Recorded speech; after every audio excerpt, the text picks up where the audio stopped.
어, 사도행전 9장 19절 하반절부터 31절까지의 말씀입니다.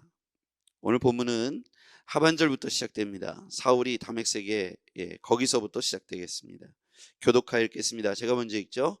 사울이 다메섹에 있는 제자들과 함께 며칠 있을새 즉시로 각 회당에서 예수가 하나님의 아들이심을 전파하니 듣는 사람이 다 놀라 말하되 이 사람이 예루살렘에서 이 이름을 부르는 사람을 멸하는 자가 아니냐, 여기 온 것도 그들을 결박하여 대제사장들에게 끌고 가고자 함이 아니냐 하더라. 사울은 힘을 더 얻어 예수를 그리스도라 증언하여 다메섹에 사는 유대인들을 당혹하게 하니라. 여러 날이 지나매 유대인들이 사울 죽이기를 공모하더니 그 계규가 사울에게 알려지니라. 그들이 그를 죽이려고 밤낮으로 성문까지 지키거늘 그의 제자들이 밤에 사울을 광주리에 담아 성벽에서 달아 내리니라. 사울이 예루살렘에 가서 제자들을 사귀고자 하나 다 두려워하여 그가 제자됨을 믿지 아니하니 바나바가 데리고 사도들에게 가서 그가 길에서 어떻게 주를 보았는지와 주께서 그에게 말씀하신 일과 다메섹에서 그가 어떻게 예수의 이름으로 담대히 말하였는지를 전하니라. 사울이 제자들과 함께 있어 예루살렘에 출입하며 또 주 예수의 이름으로 담대히 말하고 헬라파 유대인들과 함께 말하며 변론하니 그 사람들이 죽이려고 힘쓰거늘 형제들이 알고 가리사랴로 데리고 내려가서 다소로 보내니라. 함께 읽겠습니다. 그리하여 온 유대와 갈릴리와 사마리아 교회가 평안하여 든든히 서가고 주를 경외함과 성령의 위로로 진행하여 수가 더 많아지니라. 아멘.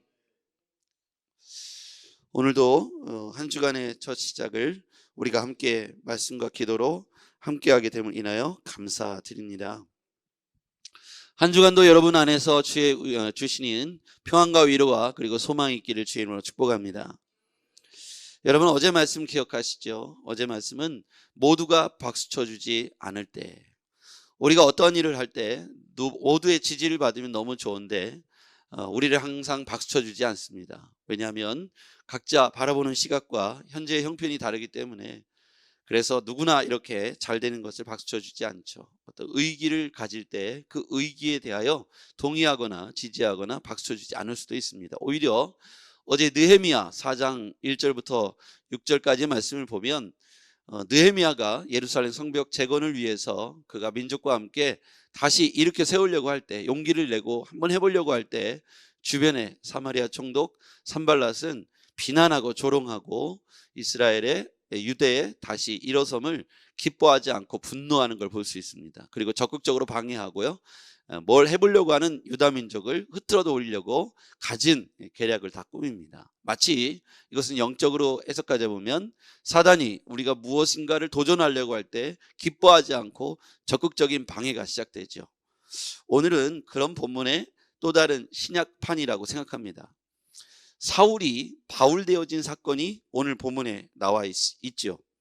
사울이 적극적으로 핍박을 초대교회에 가했던 그런 핍박자였는데, 스데반의 순교에도 가장 적극적으로 나서서 투석형을 앞에서 이끌었던 그런 사울이 이제 예수님을 만나게 되는 회심을 경험하고 그 일 이후에 아나니아를 통해서 눈이 떠지고, 그리고 나서 오늘 다메섹에 있는 제자들과 함께 머물러 그가 이제 회심한 바울로서의 삶이 이제 시작되는 귀점에 있습니다.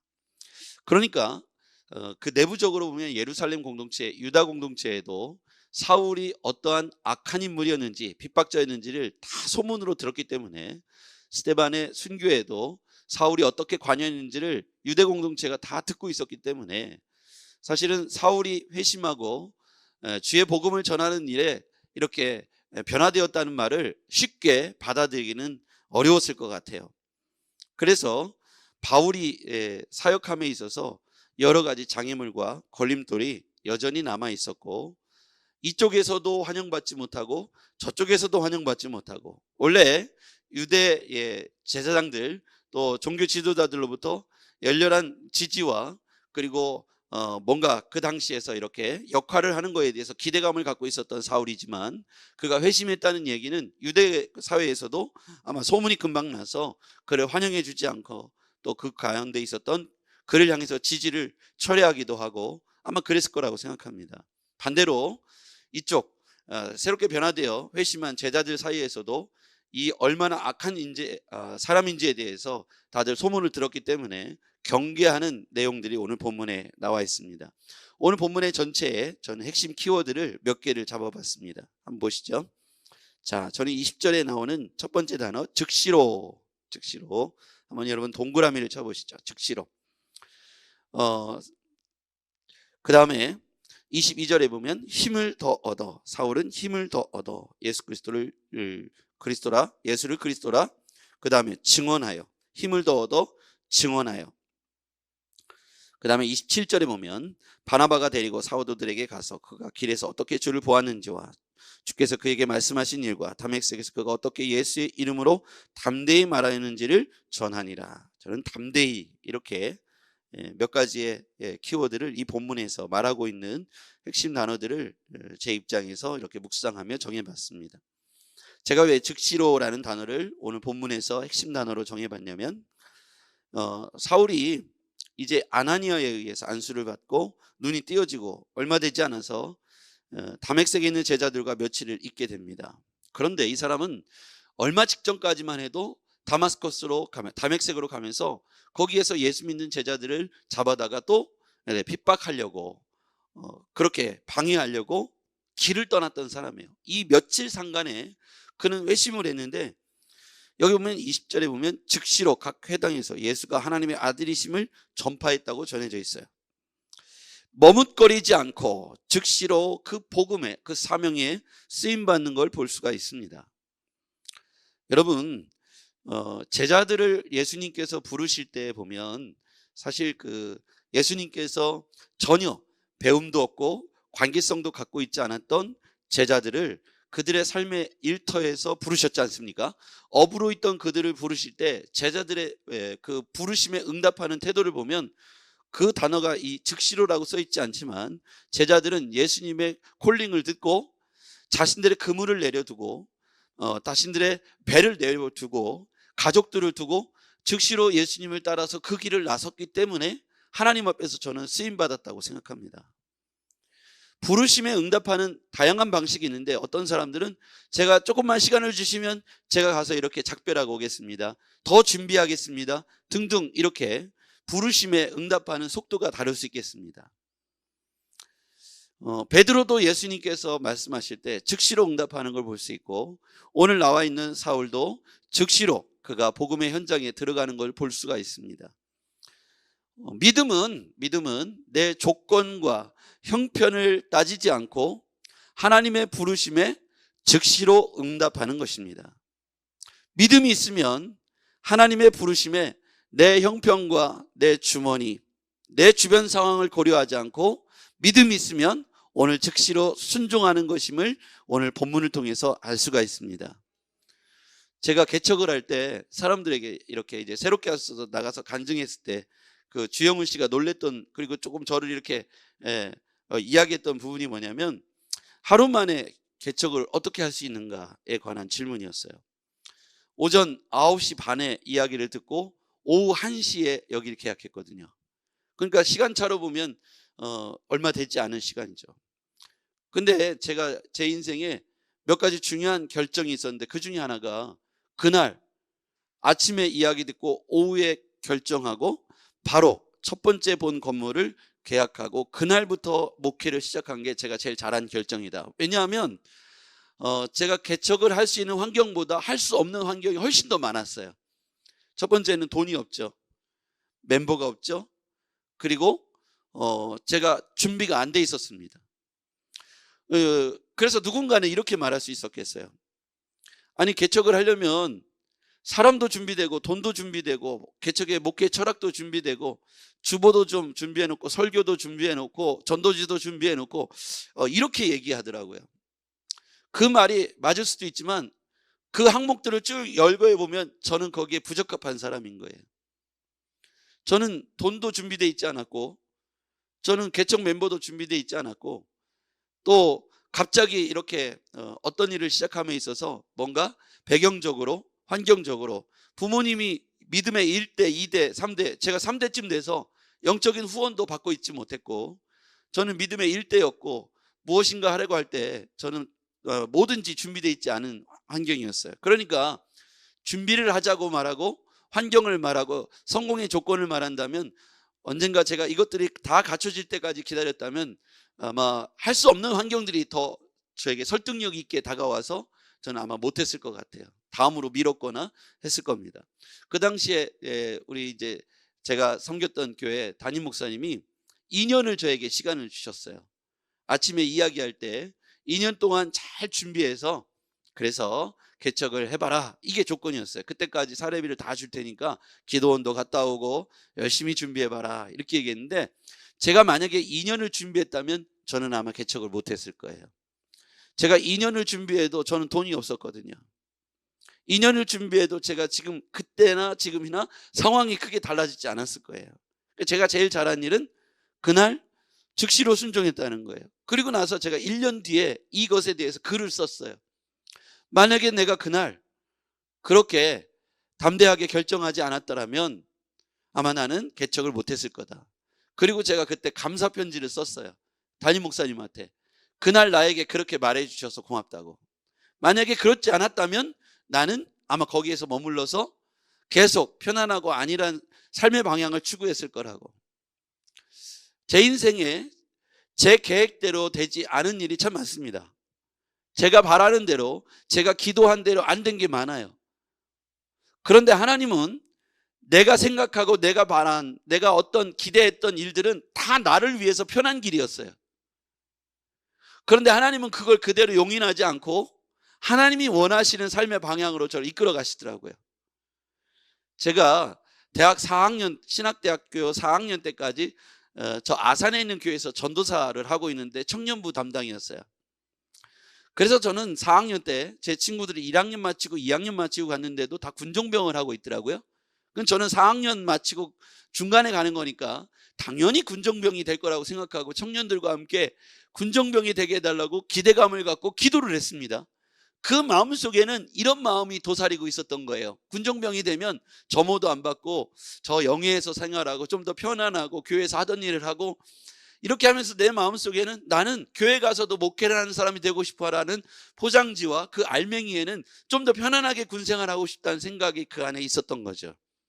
근데 제가 그렇게 작전 기도하고 훈련을 마치고 대전 시내에 딱 배치를 받았는데 600명 중에 한 명이 딱 대전 시내에 남게 됐는데 제가 거기에 뽑힌 거예요. 거기까지는 좋았어요. 당연히 저는 군종병이 될 거라는 생각을, 기대감을 갖고 부대에 갔는데 그날이 수요일이었어요. 수요일 날 교회 가고 싶은 생각에 이렇게 눈치를 보다가 교회가 어디 있습니까? 그랬더니 우리 부대에는 교회가 없다는 거예요. 제가 기대했던 바는 군종병이 되는 거였어요. 겉에 포장지는 뭐였냐면 교회 안에서도 나는 봉사하고 사역을 하겠다는 생각으로 말을 했지만 속 알맹이에는 그 안에 있는 특권과 또는 어떤 그 편안함과 이런 것들 제 안에 기대했던 거죠. 그날부터 제 인생은 꼬였습니다. 제가 원하지 않게 그날부터 교회를 못 갔고요. 그날부터 제 인생에 아주 최악의 날들이 시작됐어요. 6개월 동안, 이등병 세월 동안 엄청 괴롭힘을 당하고, 나이가 많게 왔다는 이유로 교회도 못 가게 하고 괴롭히고, 한두 살 어린 친구들한테 돈도 뺏기고 지하실에 끌려가고 뭐 그런 일들이 막 이어지는 거예요. 그럼 어떻게 됐을까요?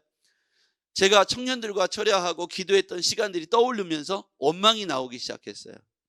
하나님, 도대체 이게 뭡니까? 군정병은 고사하고 왜 저에게 이런 고통을 주셨습니까? 저에게 하나님께서 준비해 놓은 멋있는 교회, 멋있는 자리에서 설교하는 군대에서조차 그런 일을 꿈꿨다가 이게 뭡니까 주님?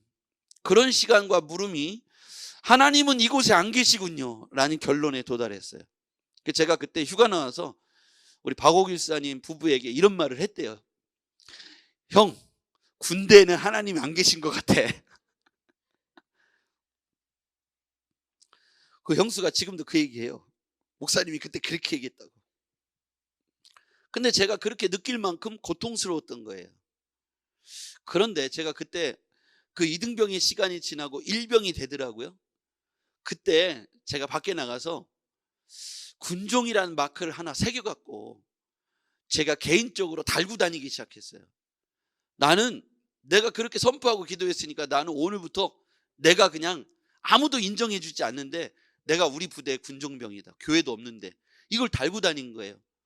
그러니까 간부들이 볼 때 너 이리 와봐. 너 누가 네 맘대로 이거 하라고 했어. 그러는 거예요.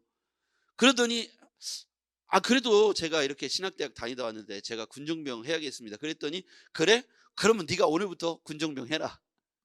그래서 그냥 제 마음대로 그걸 달고 다닌 거예요. 군대 내부에서 아무도 인정 안 해주는데 그걸 달고 다녔어요.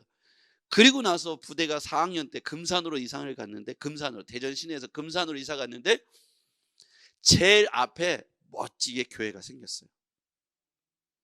예, 생겼어요. 물론 저는 병장이었고 군종병을 그때도 공식으로 인정을 못 받았어요. 사단에서 군종병이 새로 왔어요.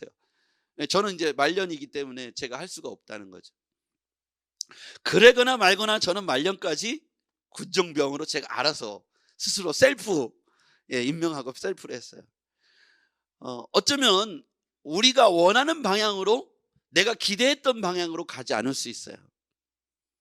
그러나 여러분, 하나님이 우리에게 부어주신 그 은혜가 있다면 즉시로 순종하기를 두려워하지 말기를 바랍니다. 우리가 조건과 상황을 논하자면 우리는 절대로 즉시로 반응하기가 어려워요. 잠시만요 주님, 제가 인사하고 오겠습니다. 그래도 제가 제 배를 좀 정리하고 와야죠. 제 형제들에게 어디 간다고 말은 해야죠. 우리 아이들에게 작별은 할 시간을 주세요 라고 말했다면 아마 그 안에 들어가서 울고불고 하면서 못 떠났을 수도 있습니다. 오늘 본문의 즉시로라는 말은 그리스도인들이 어떻게 삶을 살아가야 될지에 대한 단편적인 예입니다. 그런데 사람들은 즉시로 나선 이 사울을 환영해 주지 않았다는 사실을 우리는 알아야 돼요.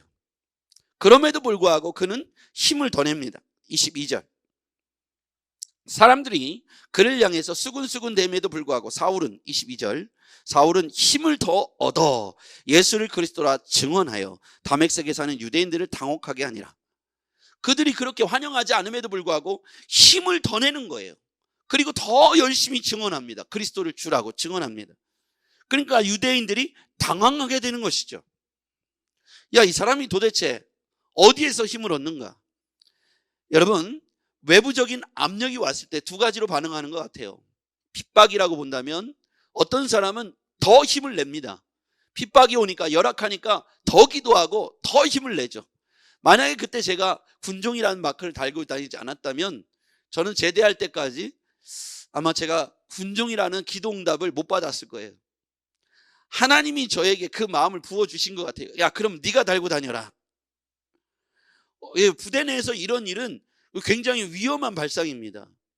간부들이 어떻게 바라볼지 모르는데 편제가 따로 있는데 제 마음대로 결정한 거예요. 근데 구하라, 찾으라, 두드리라. 전 이 말씀 굉장히 좋아하거든요. 구하는 이마다 얻을 것이고 찾는 이가 찾을 것이고, 전 열심히 찾다가 아무도 안 주길래 제가 갖다 달았습니다. 근데 저는 지금도 똑같아요. 하나님 앞에서 우리가 비전을 갖고 기도할 때 누군가 나에게 떠먹여줄 것만 기대하는 것이 아니라 두 가지입니다. 외부적인 환영을 못 받고 압력이 행사되고 핍박이 다가왔을 때 내가 열정을 품든지 아니면 포기하든지. 여러분, 하나님께서 우리에게 어떤 것을 기대하실까요? 힘을 더 얻어. 누군가 환영해주고 응원해주고 열심히 서포트해주면 힘을 낼 수 있겠죠. 그런데 외부적으로 환영해주지 않고 지지하지 않고 오히려 산발락과 도비아가 방해하고 조롱하는 환경 속에서도 과연 우리가 힘을 낼 수 있는가에 대해서 우리는 생각해 봐야 돼요. 그 힘은, 아래로부터 오는 힘은 제한적이고 언제든지 변할 수 있어요. 사람들이 지지하고 열광하는 것들은 그 인기는 오래가지 않을 수 있어요. 그런데 우리의 힘은 위로부터 얻어야 될 줄 믿습니다. 사울은 예수 그리스도를 만나는 강력한 이 사건을 통해서 위로부터 계신 예수 그리스도를 만나게 된 거예요. 그러니까 땅에서 지지를 받지 못해도, 사람들의 응원을 받지 못해도 이 사람은 힘을 낼 수 있는 것이죠. 우리가 하나님 앞에 쓰임 받는다는 건 사람의 지지와 인기를 얻어서 하는 것이 아니라 위로 하늘에 하나님의 권능과 능력을 힘입어서 하게 되는 줄 믿습니다. 찬양할 때도, 목회할 때도, 우리가 봉사할 때도, 전도할 때도, 기도할 때도 위로부터 오는 힘을 얻을 때 이 힘은 날마다 새롭고 그 은혜가 깊고 넓고 높은 줄 믿습니다. 사람의 지지는 가변적이에요. 언제는 막 열렬히 칭찬하다가 언제는 뒤를 돌아서 그를 험담하는 자리에 있더라고요. 그런 말을 들으면 굉장히 속상하죠. 여러분, 우리의 힘은 위로부터 공급받아야 합니다. 그리고 증언하는 일을 우리가 쉬지 말아야겠죠. 순풍과 역풍을 만날 수 있어요.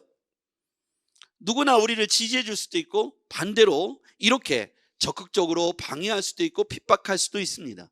유대인들은 사울 죽이기를 공모하기를 시작하죠. 그럼에도 불구하고 사울은 담대히 말합니다. 여러분, 이 일이요, 복음이 확산되는데 이 핍박이 사용되는 걸 볼 수가 있어요. 누구나 환영해 줬더라면 복음의 확장이 더디됐을 수도 있어요. 핍박 가운데 제자들이 사방으로 흩어집니다.